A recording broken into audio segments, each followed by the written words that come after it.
Bonjour les petits loulous. Alors, ce livre s'appelle Liane. C'est une petite fille qui habite en Chine, je pense.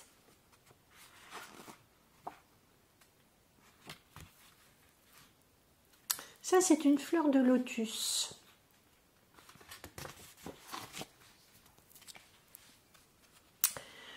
Monsieur Lo est un pêcheur solitaire. Sa jonque est sa maison.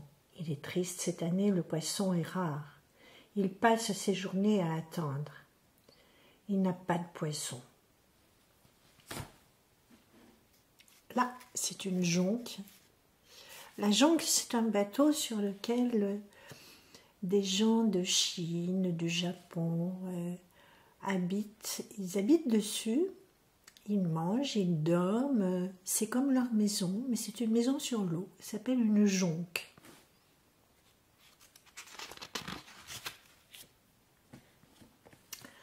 Un jour d'orage, une vieille femme prie Monsieur Lo de lui faire traverser le lac.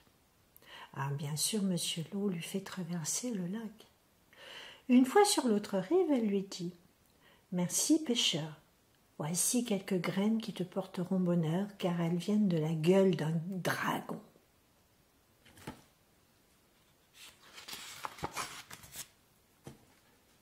Le soir venu, Monsieur Lo plante délicatement les graines. Ces graines de lotus, on les plante dans l'eau.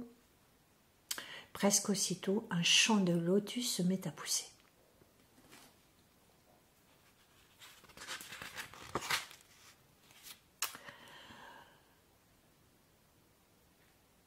La nuit même, Monsieur Lo est réveillé par une douce mélodie qui semble venir des fleurs. L'une d'elles brille étrangement dans l'obscurité. Oh, mais qu'est-ce que c'est?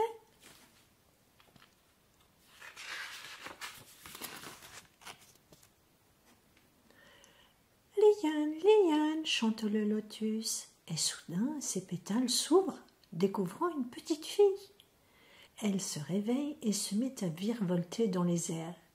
C'est Liane.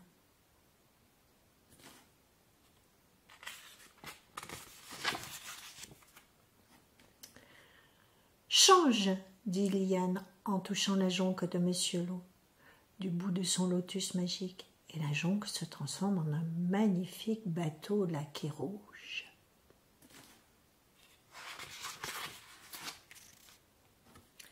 Il suffit que Liane effleure la table et aussitôt un repas somptueux apparaît.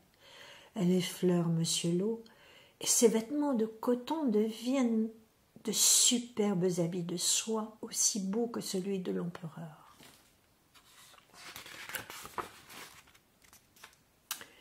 Chaque soir, à la même heure, Liane s'éveille, sort du lotus et fait apparaître tant de poissons que Monsieur Lo en donne et partage avec tous les habitants du village. Mais à minuit, sans faute, elle doit retourner dormir dans le lotus.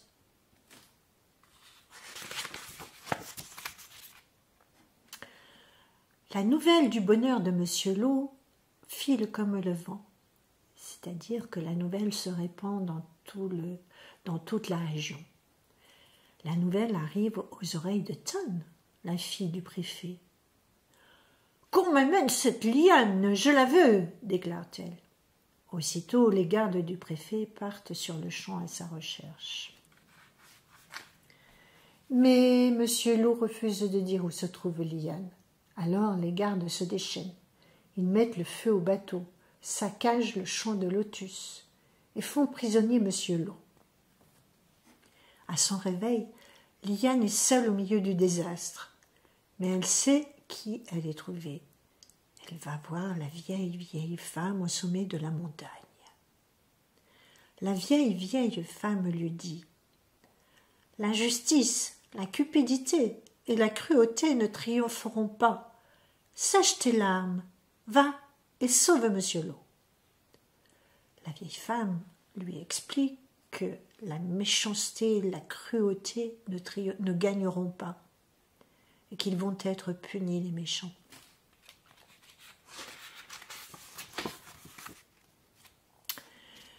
Liane court jusqu'à la demeure du préfet. Aucun garde, aussi terrible soit-il, ne peut l'arrêter.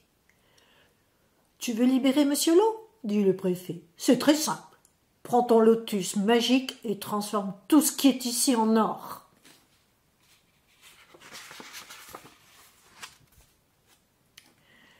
Liane obéit. Du bout de son lotus, elle touche tout ce qu'elle voit. Elle fait même apparaître des bijoux. Le préfet est fou de joie, mais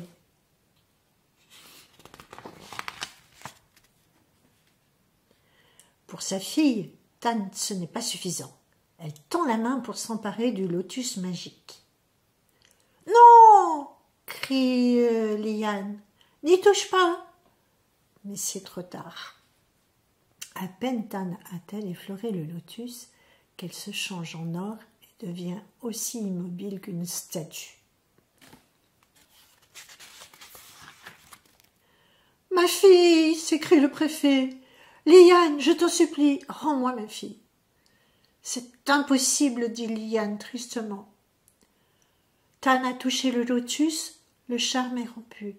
Ma fleur n'est plus magique, je n'y peux plus rien. » Le préfet est désespéré. Il laisse partir Liane et Monsieur Lot.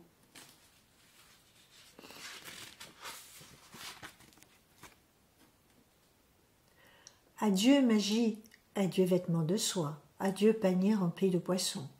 Il faut reconstruire un bateau et pêcher de ses mains. Mais Liane est désormais une vraie petite fille. Elle ne vit plus dans une fleur et elle est heureuse de grandir avec un papa qui s'occupe d'elle. Voilà, c'est fini. Bisous, bisous.